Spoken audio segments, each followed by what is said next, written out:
if you don't have your purpose and direction down, if you don't have good tools and strategies for people to collaborate with in place, you can go out and hire all the greatest people you want. They're going to be frustrated. Where are we going? What is this for? How do we collaborate? What's the process? So yes, people are extremely important, but get that other stuff in order first, and then plug in the right people into your organization with these individual skills and behaviors, and it's going to multiply your purpose and your collaboration. Welcome to the Simple Brand Podcast, the show dedicated to helping you create simple experiences for your customers and for your team members. Each week, we're bringing you amazing interviews with business leaders and authors who will teach you how to differentiate your business with the one thing your customers need the most: simplicity. Your customers live in a complex world. Let's make it simple. Now, here's your host, Matt Lyles. Helping you learn how to create loyal customers and loyal employees, all through the power of simplicity. This is the Simple Brand Podcast, now heard around the world, including Hilversum, North Holland, Netherlands. I'm your host, Matt Lyles, and today I'm excited to be talking with my friend, Dennis Geelen. Yeah, of course I'm excited to be talking with him because we're friends and we've been connected for a couple of years, but I'm also excited because we get to talk about some of my favorite subjects: customer centricity and innovation. In fact, Dennis is a customer experience and innovation speaker and consultant, and he's the best-selling author of The Zero-In Formula. Now, when you look at the most successful brands throughout history, I think you'll find a common formula.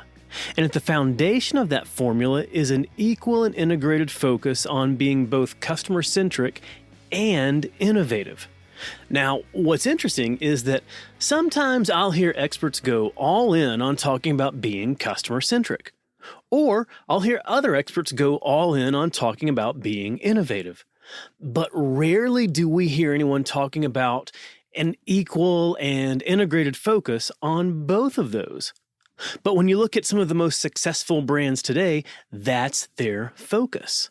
But beyond just saying you're going to focus on those, it actually takes intentionality, and it takes planning down through every layer of every team in your organization. And Dennis's Zero-In Formula is the plan to help you do just that. And that's exactly what we dive into in this week's episode. So here it is. Here's my interview with Dennis Geelen. Hi, Dennis. How are you? Welcome to the show. Hey, Matt. Thanks. Great to be here. Yeah, well, I'm excited that you finally get to be here. We've chatted online about a lot of things, but now we get to actually talk about your book, The Zero-In Formula, today. Perfect. Yeah, no, this is great. I'm excited to be here. Cool. Well, so I want to understand something as it relates to what you write about in your book, because one of the things you talk about is you say that every organization faces two major challenges that eventually decide their long-term fate. And those challenges revolve around a feeling of indifference. So what are those challenges? It really does capture people's curiosity when I say that. And I've actually started billing what I do as I help companies solve indifference. Well, what does that mean, right? So, but basically, to answer your question, Matt, any company has two major problems with indifference that they need to be solving. Okay. One is on the customer side. If you have indifferent customers, you got a huge problem, right? Those are people that have no compelling reason to buy your product or service rather than your competitors, right? They might buy it, they might not. Is it on sale? Whatever. But you don't have raving fans. That's an indifference problem. So on a customer satisfaction survey, they're satisfied. That exactly, which is not what you want, right? No. You want raving fans. So that's one indifference problem. And the other indifference problem, which is equally, if not maybe even more challenging for companies, is on the employee side. Oh, yeah. Similar to customers, you don't want employees that are just, that's okay working here. It's just a job. Yeah. You want to design a company and a culture where people are passionate to get out of bed and come to work each day.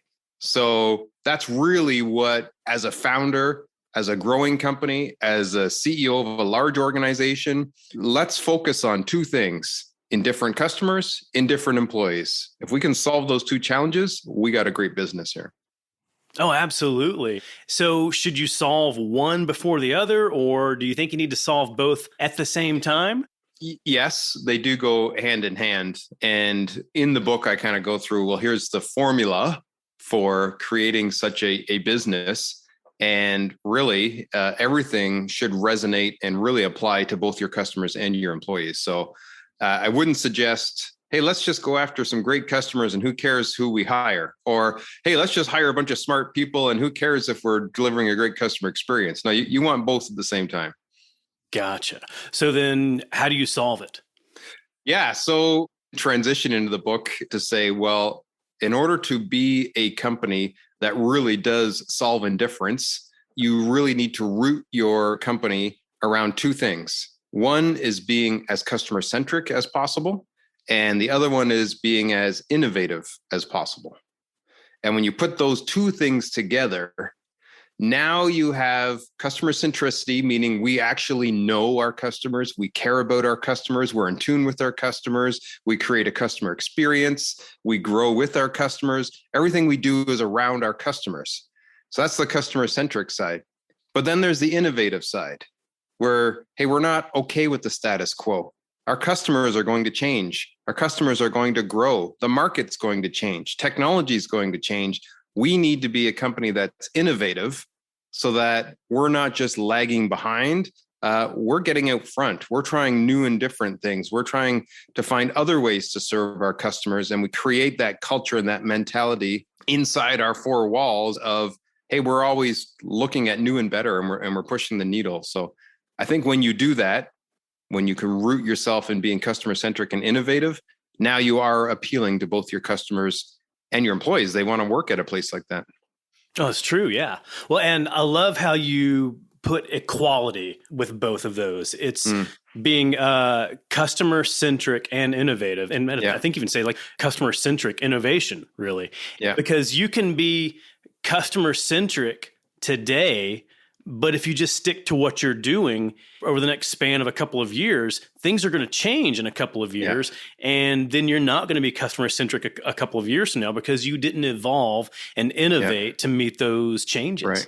You might fool yourself into thinking you are because, hey, we deliver a great customer service. Well, but your customers are changing. Are you changing with them? So you're not customer centric. You're just delivering a good customer service. Right. So I think when you put innovation hand in hand with it, and you're keeping in tabs of who are our customers, what are their wants, what are their needs, what are their challenges, how are things changing, now you're customer centric and innovative. Yeah. Well, and I want to dig down into customer centric right now, because I think a lot of leaders tend to throw the term customer centric around a lot. And I think that they also assume that once they say our organization is customer centric, then they're automatically customer centric. And I think a lot of leaders don't really know what they're talking about when they say that they're trying to be customer centric. So let's dig in. What do you really mean when an organization is truly customer centric? Yeah, high level statement. Everything they do is about the customer. So if we look at some real life examples of that, a startup typically is successful if they are finding a gap, a challenge, a problem that exists in society. They're looking at it from the customer's point of view, and we're going to solve that gap. We're going to fix that challenge. We've got a new product, a new service. They start from a customer's point of view. The successful startups, right? If you're just doing something that nobody cares about or nobody needs, well, how's that going to be successful?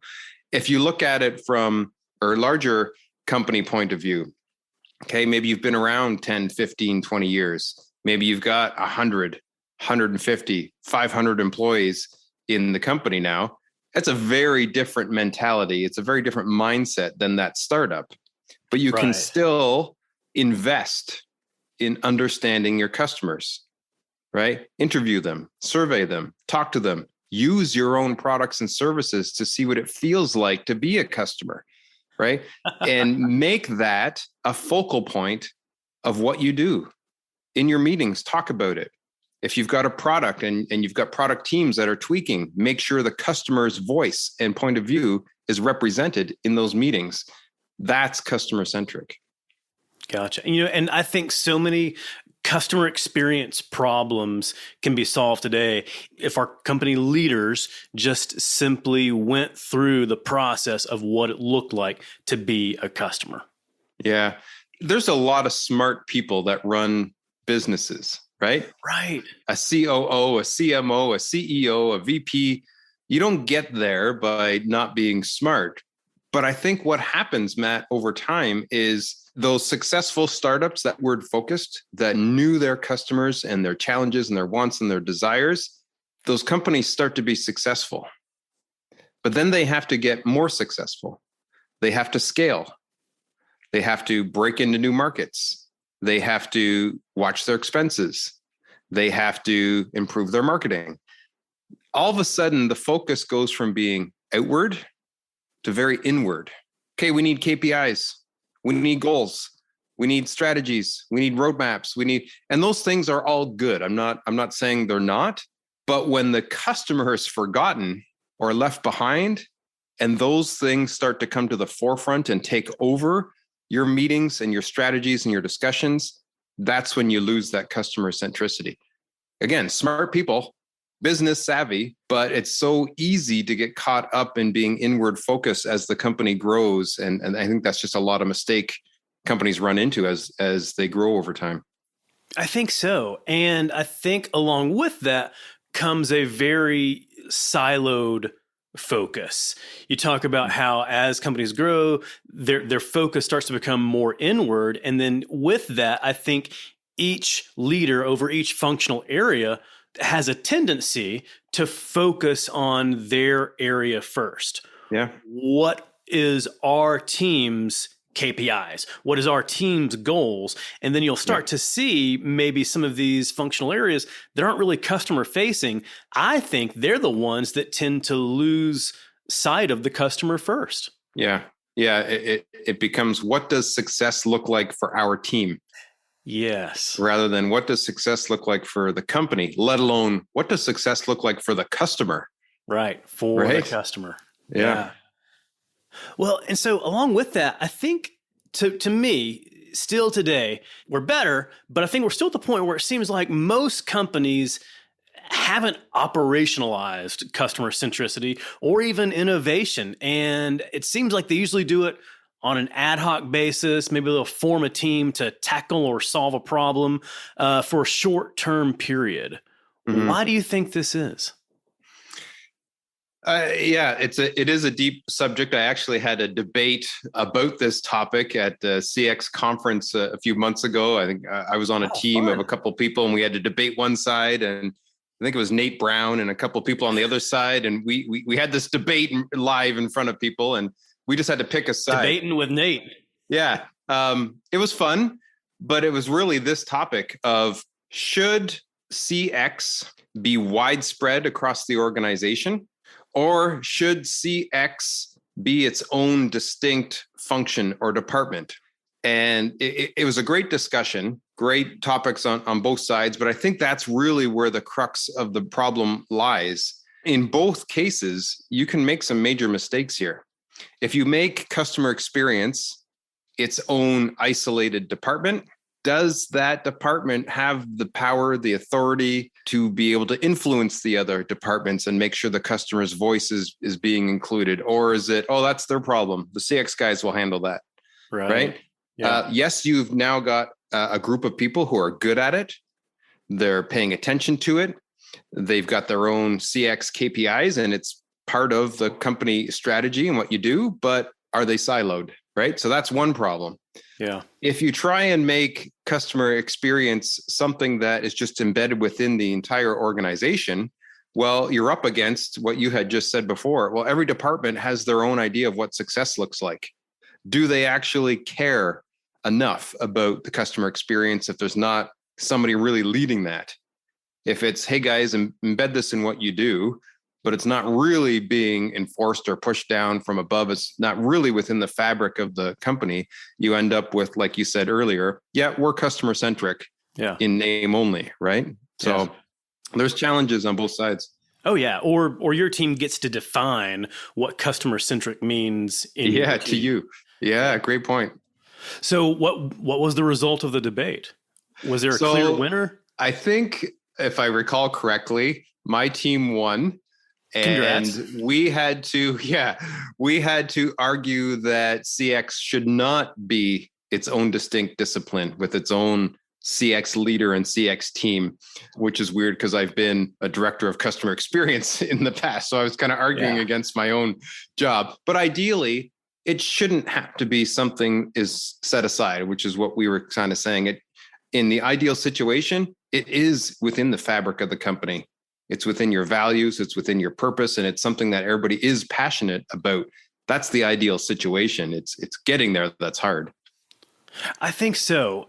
Of course, I wasn't there, and I don't have Nate Brown here to help argue this one way or the other as well. But I see there being a need for some sort of group, some sort of team to at least be able to orchestrate how CX, how customer experience is clearly defined and instilled throughout the organization, and is able to help communicate and teach all teams like what it means to be customer centric. Yeah, agreed. As long as that person has the authority and the respect and the trust. I think when we were arguing this, we're saying ideally that's kind of embedded in all the senior leaders. That it's just a fabric of the company. They all understand customer centricity and customer experience is important, and they can all make sure that is disseminated from their teams down, right? Rightly or wrongly, that was kind of the position we were asked to take. And we won the debate. So that was fun. There you go. Congrats. Well, so throughout the book, you also talk about empathy and really, really knowing these people. Yeah. People being your customers, or sometimes if you're thinking about it from the employee experience, knowing your employees. Yeah. So I'm curious, how can brands instill empathy to really know their people? Yeah. One of them, I think I mentioned already, was use your own products or services. Yeah.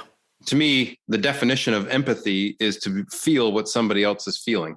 I went through this in a software company that I worked at years ago. I was the director of professional services. At the time, I was in charge of a department of people that helped implement our software into major organizations. And we would get all kinds of different customer feedback after it's implemented. Hey, it'd be great if you tweaked this. It'd be great if you added this feature. Hey, it'd be easier to use if you did it that way. And at the time, when I would bring these to our development folks, a lot of discussion would happen that went something like this. They don't know what they're talking about. That's not how it was built. That's not how it's designed. It was not, why do they want it to work like that? That's not even how we built that. Until our organization got large enough that we needed to actually use our own software. Oh. So we implemented it internally. Now we were customers of our own software. And let me tell you, Matt, those conversations completely changed. Oh, that's why they were asking for it to work. Yeah, we built it like this, but that's not intuitively how a person would use it. You would do this. Oh, that makes more sense. And even if you have the best testing practices in place, a quality assurance person is kind of following, here's the requirements, here's the step-by-step how this is supposed to work. Does it work? Right? Using it in the actual wild, and its natural habitat, if you want to, use that maybe is not how somebody would actually apply that. So looking at it and using it from the customer's perspective gave us empathy. We could now empathize, and that completely improved our product. It changed how we thought about it. It changed how we developed it. It changed how we tested it, because we know what it felt like to be a customer of our software. Who do you see today that's instilling empathy really well to understand their customer? Yeah, there's lots of stories and examples out there. The one that comes to mind quickly is Amazon. And there's the stories of how Jeff Bezos would leave an empty chair at every meeting, and he would tell everybody, that's our customer. So what we're talking about here, the ideas we come up with, our customers in the room. Would they want to hear what you're saying? Would they agree with what you're saying? How would they feel about this idea you're presenting? And it gave them at least an artificial way of empathizing with the customer as they're meeting, as they're making decisions, as they're brainstorming, just to create that feeling that the customer was there in the room. So, and you can see how Amazon has done over the years. And so I think just injecting that simple little ritual has gone a long way. Oh, of course. Yeah. And it serves as a reminder too, just kind of a quick visual cue. Hey, the decisions that we're making right here in this room, how are those decisions going to affect the customer? Yeah. Gives it a whole different perspective. Yeah. Did you know that in addition to my podcast and my articles, I speak to audiences all over to help them simplify their customer experience and simplify their employee experience? I've spent the last few years leading a crusade of simplicity across the globe. If you want a winning brand, you have to provide a simple experience to your customers and to your team members. Whether it's a live event or a virtual event, I'd love to partner with you and teach your audience how to do just that. With over a decade in marketing, I know how to hook and captivate an audience. And as a speaker, I know how to connect with that audience. Along with my lessons, I use stories and humor to keep everyone engaged and inspired. Then they leave with the knowledge and next steps to transform their business. As an event planner, you're managing lots of details to give your audience the most memorable event. The last thing you need is a speaker who will make your event memorable for all the wrong reasons. Not only will I leave your audience energized and inspired, I'll make it easy for your team to work with me. Hey, if I've built my brand around simplicity, then you know I'm going to make it simple for you. When you visit mattlyles.com/speaking, you'll find everything you need to know, including details on my topics, promotional materials, and most importantly, a link to connect with my team so we can book your event. So visit mattlyles.com/speaking. I can't wait to help your audience brand out from the crowd. Well, when we think about being customer-centric and empathy and understanding your customer, but then when you think about innovation, I think some of the most innovative companies over time, like Amazon or even Apple, a lot of times they'll talk about, think of Steve Jobs or even Henry Ford talked about not giving the customer what they want, but rather figuring out what the customer wants. Mm-hmm. How should brands take that approach with customer-centric innovation? Yeah, the best advice I can give here is to talk to your customers. Okay. But the trick is in how are you talking to them? What questions are you asking? And I think the biggest mistake a lot of brands make is they survey their customers or they talk to their customers and they blatantly ask, what do you want? Or what would make this better? And instantly you're asking somebody to come up with a solution or be an expert on your product or service. Now, through my experience, most people are not good at designing and coming up with solutions, articulating requirements. They might think they are, right, but they're not. So those aren't the questions you want to ask.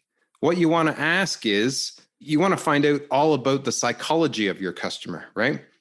What made you even want to buy this thing in the first place? Yeah. What challenge were you going through?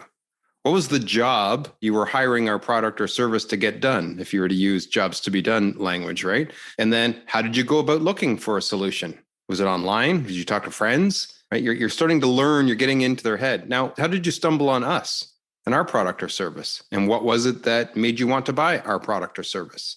Now you're starting to kind of go through this journey of how did this even thought of buying our product or service initiate? How did you land on our product or service? And then what was it like to use it? Not how do you make it better? What was it like? right? Have you used what other solutions have you used to fix that challenge? How did this compare?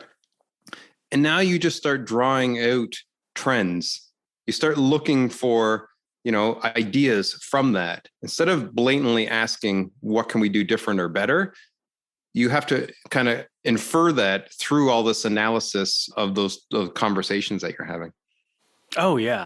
Like you just said, it's not about asking the questions that simply drive a customer to say, here's what new or additional feature you need to add. It's really getting to know and understand them and what they do on a day-to-day basis. Yeah. I spent some time doing voice of customer work for a while in my career. And a lot of it was just like really just going into detailed questions where the customer walks through their entire day. And no questions specifically about us, about our product, but it was all questions, novel idea, questions all around the customer. Yeah. I think there's a real art to this. How do you ask these questions? What do you do with that information? There's a great book by David Duncan called The Secret Lives of Customers. It's a parable, fictional story of somebody that actually uses this to figure out how to turn their business around. But all kinds of great tips and strategies in there on what questions to ask, how to collect that information, how to look for trends. Another good resource would be if you've heard of Caitlin Bourgeois. She's the CEO of a company called Customer-Centric. Oh, yeah. She's got a newsletter called Why We Buy. That's right. But she also offers clarity call cheat sheets, she calls them. Oh. And this is when you're talking to your customers and you want real clarity around why they buy, why your product, here's the questions to ask and here's how to get clarity. So there's something that people can purchase and start using to direct their customer interviews and discussions.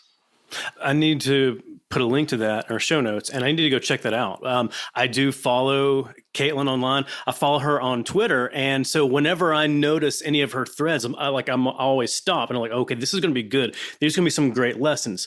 So much so that I think it was last night even, I saw another thread from her. And then I started getting into questions like, hey, all these questions are around finance. And these aren't questions or these aren't things that I really agree with. And I looked and I realized this was someone that looked very similar to Caitlin, had the same yellow Twitter background that she has, used her same Twitter thread approach, but it was not her. It was like, dang it, I went through half this thread fooled. thinking this was you. Yeah, but Caitlin's threads are amazing, like always full of great nuggets of wisdom there. Absolutely. Well, shout out to her newsletter. And I will definitely check out that resource, Clarity Call Cheat Sheets. Yeah. Very cool.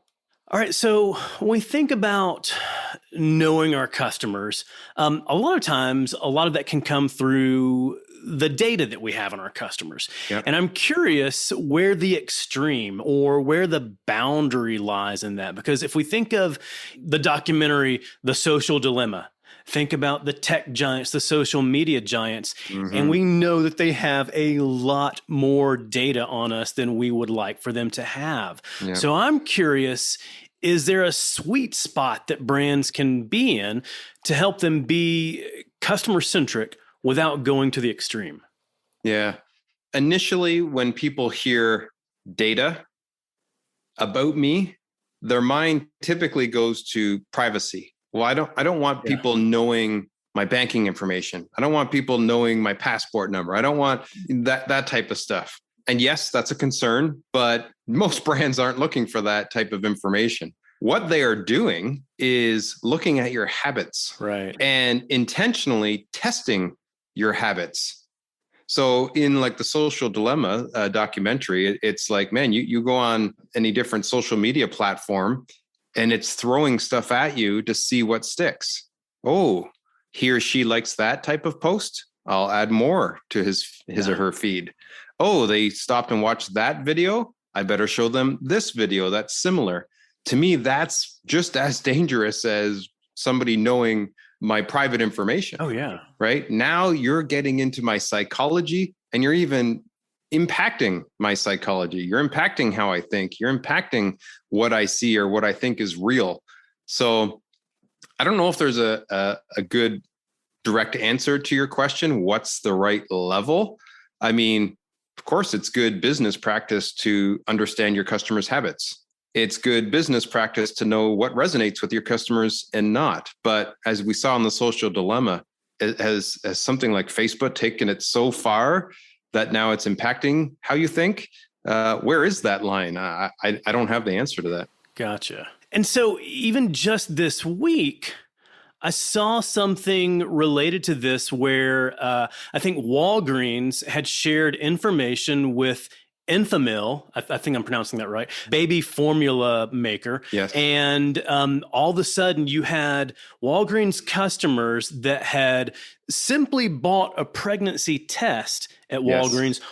All of a sudden started receiving, surprise gifts of Enfamil, at their house. And they're like, wait a minute, whoa, like I don't even have a child yet. This was just a pregnancy test. And I took it for this reason.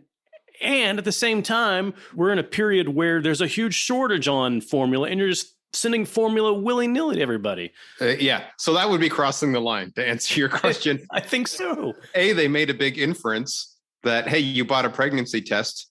You must be pregnant. So I'll send you some stuff for, like what if the pregnancy test came back negative and they're not pregnant? Now they've got all this baby stuff delivered to them. That's a weird. Yeah. And I don't know where that idea would have originated from, or how somebody sitting around a boardroom would have went, wow, that's a great idea. Like how did that pass the sniff test? Yeah. Not the time. I mean, or even if, God forbid something happens during the pregnancy.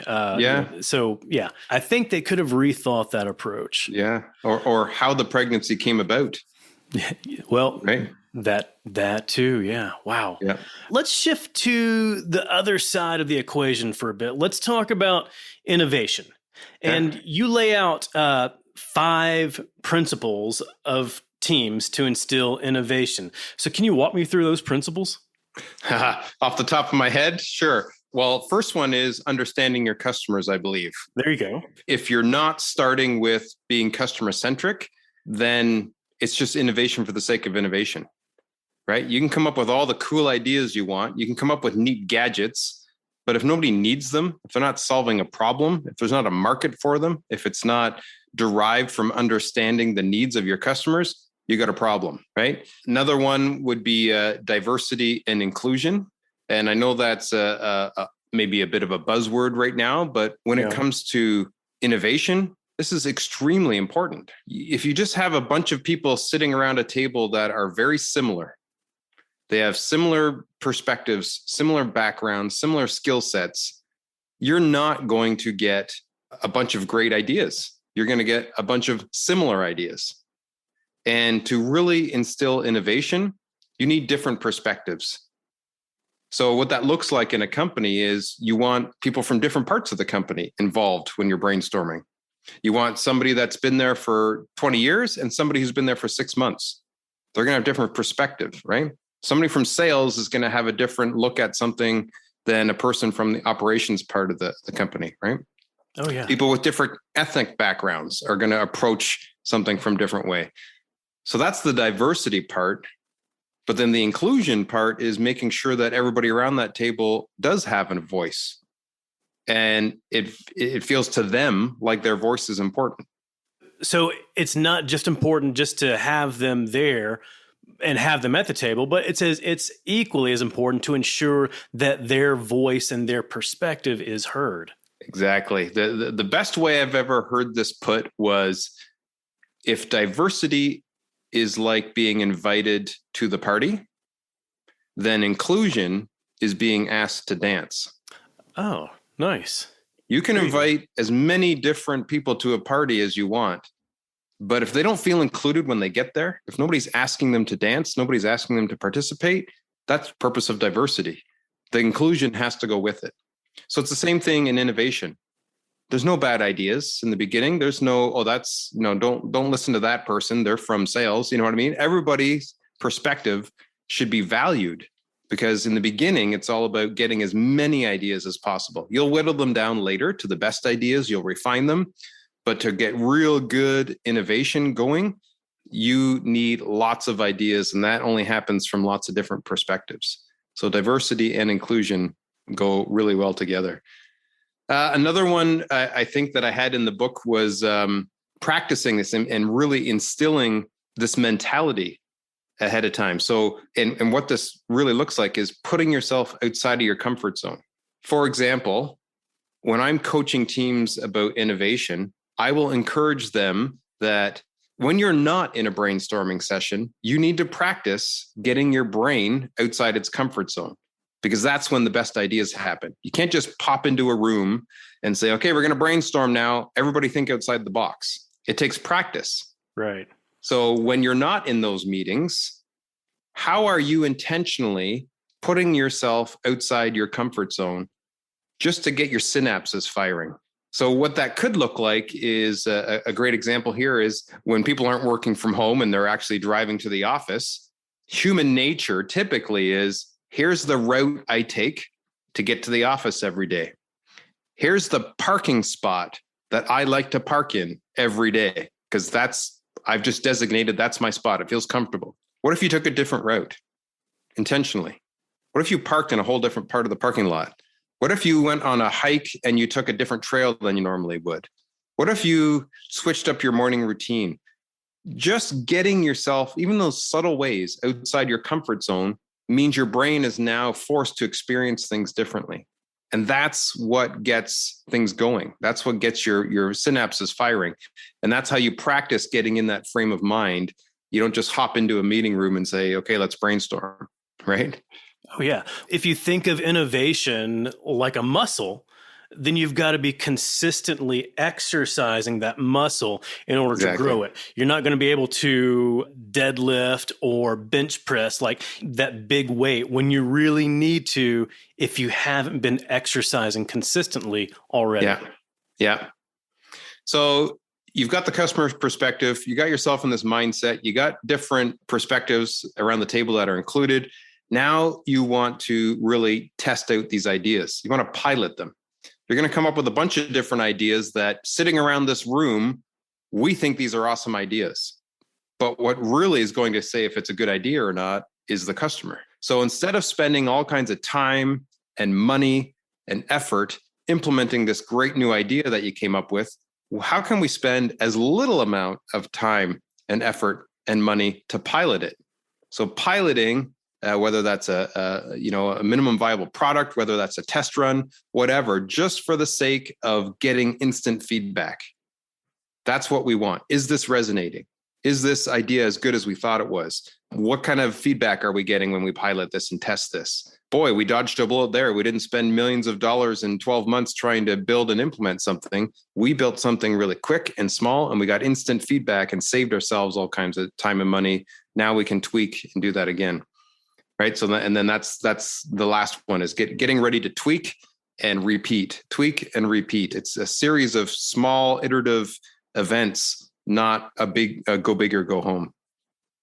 Right. Yeah. In my previous career, like I taught people to test and learn. You test, you learn, and then you apply. Yeah.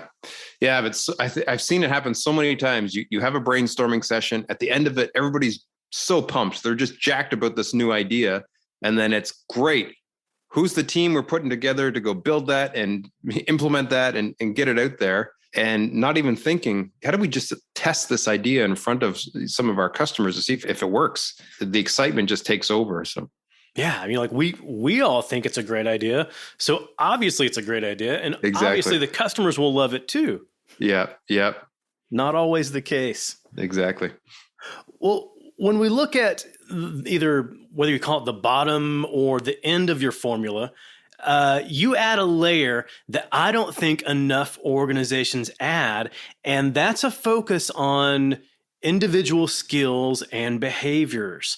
Mm-hmm. So why do you think that focus is so necessary?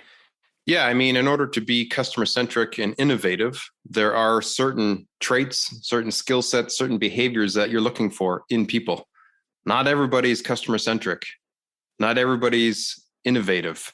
And that's okay. You still need a few of those people within the company to, the steady eddies to get things done and push transactions. But on a whole, you want your organization to be made up of a good majority of people who have these traits. People that are humble, people that are empathetic, right? People that are good at communicating and they are passionate about what they're doing, right? Is really what's going to drive the needle. Not everybody's going to have these traits, or not everybody's going to have all of these traits. But if you're intentionally looking for people specifically with some of these traits, and you can nurture that and build a culture around it, you're setting yourself up for a much better chance of living out that customer-centric and innovative purpose that you've set up for yourself. Yeah, I think so. And I think when you do that and you focus that much on the individuals, it brings it down to having each of the people, each of your team members, think about what customer centricity, what innovation means in their role. It's not just, a list of corporate principles or tenets or values that we think, oh yeah, we need to remember to do those. And then we go about and just put our head back down to our day-to-day job. It's okay, at that level of individual skills and behaviors, here's what it means in your role. Yep, exactly. I intentionally put it at the bottom of the formula because a major mistake a lot of companies make is they actually put that at the top. And just for everybody listening here, the formula is made up of 3 layers. The top layer being your purpose or direction. Right. And I'm saying in the book, your purpose or direction of your company should be built around being customer-centric and innovative. Whatever that looks like, whatever industry you're in, whatever problem you're solving, you're doing it in a customer-centric and innovative way. That's your purpose for being there. The middle layer of the formula now is, okay, how do we want our teams to collaborate? What tools, what processes, what are we putting in place to allow people to actually work together? And those should be rooted in customer centricity and innovation as well. So there's all kinds of stuff in the book around, well, here's different CX tools and strategies and processes. Here's a bunch of innovation tools and principles and strategies and processes.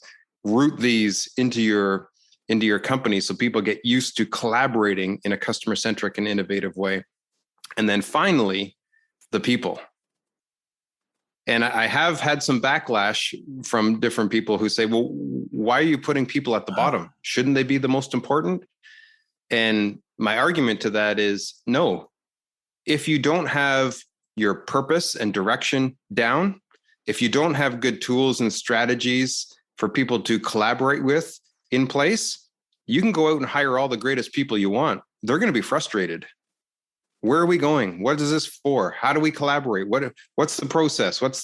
So yes, people are extremely important, but get that other stuff in order first, and then plug in the right people into your organization with these individual skills and behaviors, and it's going to multiply your purpose and your collaboration.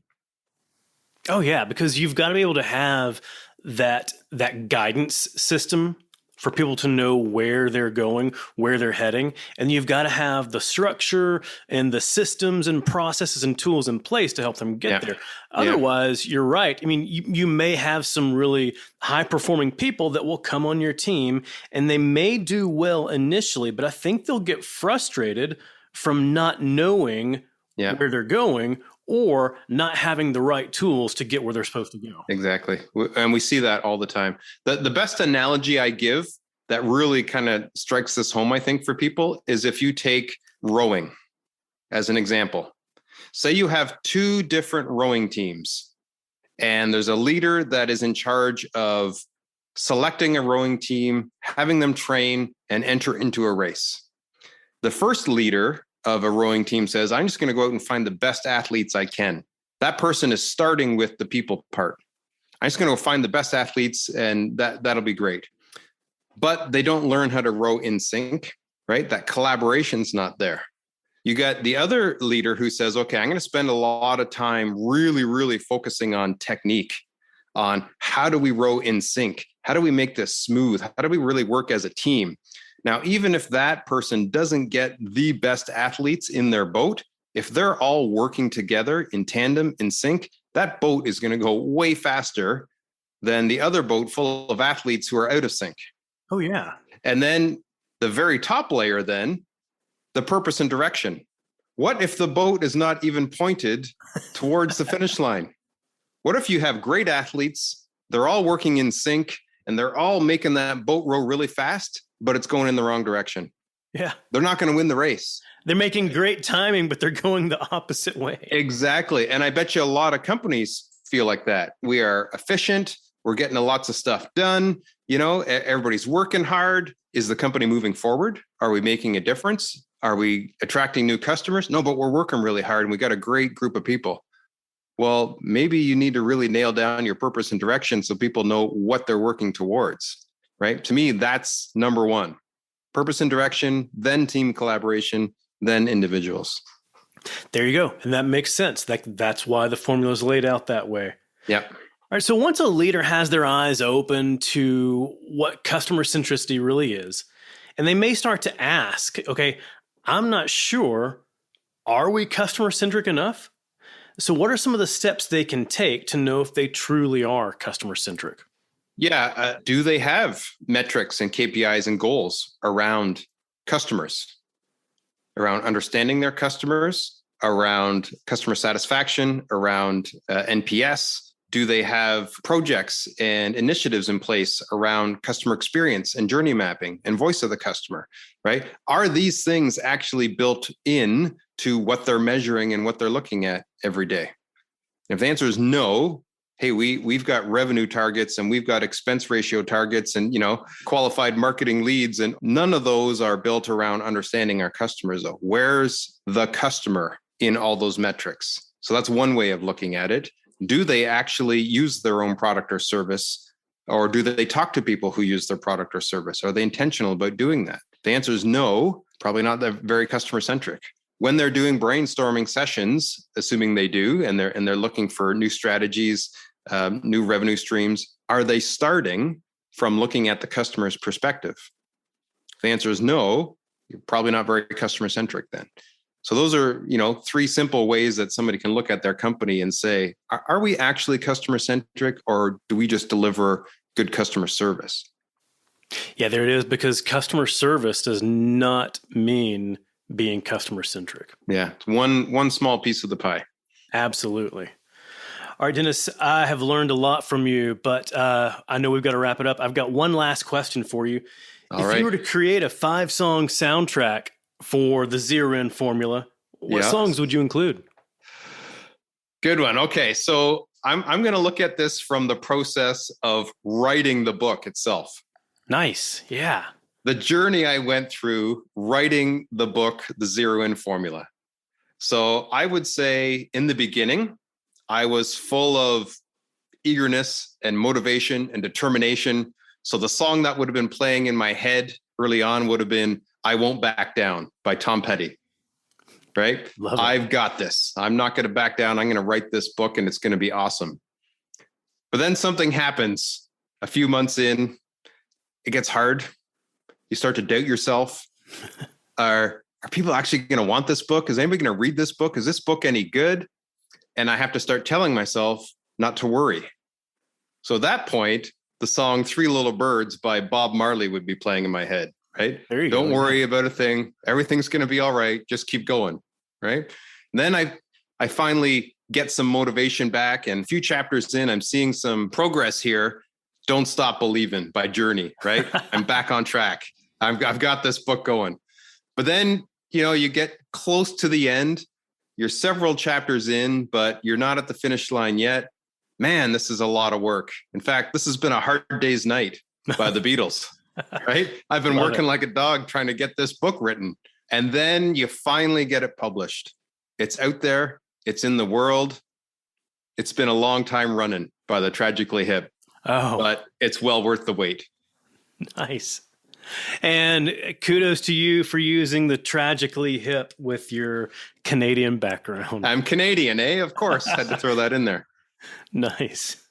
Love it. Yeah, I love that soundtrack. I love how that goes along the journey of you writing your book. But I think most authors go through that same sort of journey, or any big thing that you're creating and developing and putting out into the world.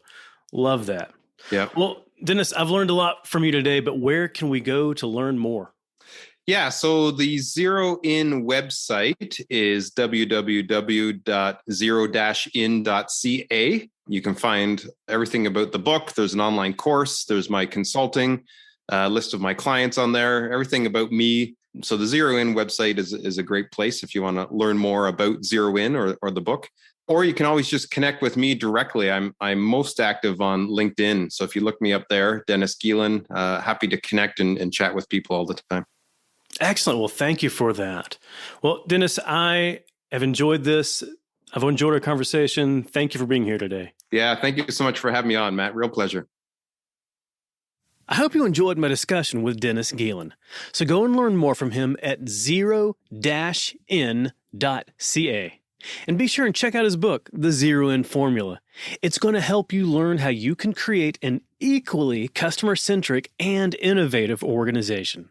And if you're enjoying the Simple Brand podcast, go ahead, hit the subscribe button because it's going to make it so much simpler for you to get future episodes like the next one featuring Nate Brown.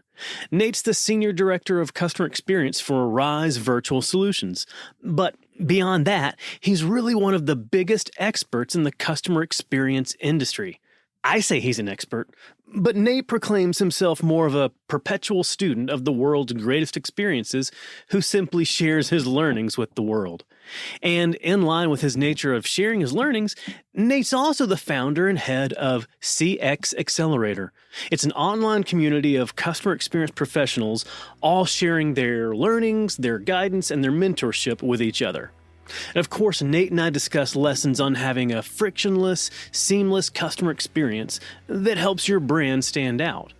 And we also discuss how you can instill a customer experience mindset into every team in your organization, even the non-customer facing teams.